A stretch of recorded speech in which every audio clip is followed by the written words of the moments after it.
Daily Manna from the Torah by Dr. Ketriel Blad. Shalom everyone, and welcome to the 6th Aliyah of Parashat Tsav, Command.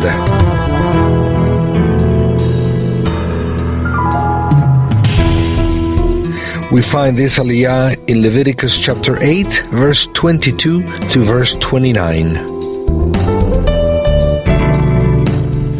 Today's study will be based on verse 22, and it reads as follows. He then presented the other ram, the ram for the ordination, and Aaron and his sons laid their hands on its head. What does the laying of hands symbolize? Usually, the laying of hands has two main purposes, transmission and ordination. However, in this hand imposition on the ram of consecration, the purpose was neither to transfer the sin of the animal nor its ordination for a ministry. Then, what's the purpose of this hand imposition? Well, allow me to present a possible interpretation. Through hand imposition, there is physical contact between two living beings. This contact is somewhat of a union in a way. In this case, I believe that this unification was for Aaron and his sons to identify with the animal before it was sacrificed as a peace offering for the Eternal. They were unified with the animal in such a way that the animal was now their representative. When the animal was killed and offered to the Eternal, they were killed and offered symbolically to the Eternal themselves. The message is this. Just as the animal had to give its life for the service to the Eternal, now I, the priest, dedicate my life to the sacred service totally devoted to the Eternal. My whole life is in His hands.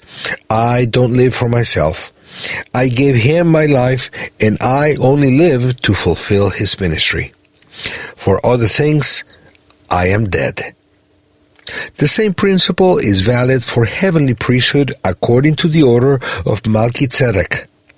In Romans 12, verses 1 and 2, it's written, I appeal to you, therefore, brothers, by the mercies of God, to present your bodies as a living sacrifice, holy and acceptable to God, which is your spiritual worship.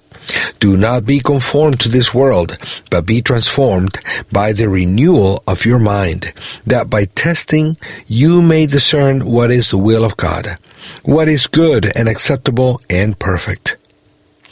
And in 1 Peter chapter 2, verses 4 and 5, it's written, As you come to Him, a living stone, rejected by men, but in the sight of God chosen and precious, you yourselves, like living stones, are being built up as a spiritual house, to be a holy priesthood, to offer spiritual sacrifices acceptable to God through Yeshua the Messiah. How beautiful to be able to devote to the Eternal completely. Blessed be the name of the Eternal for receiving us in our spiritual sacrifices through Messiah Yeshua. Shalom.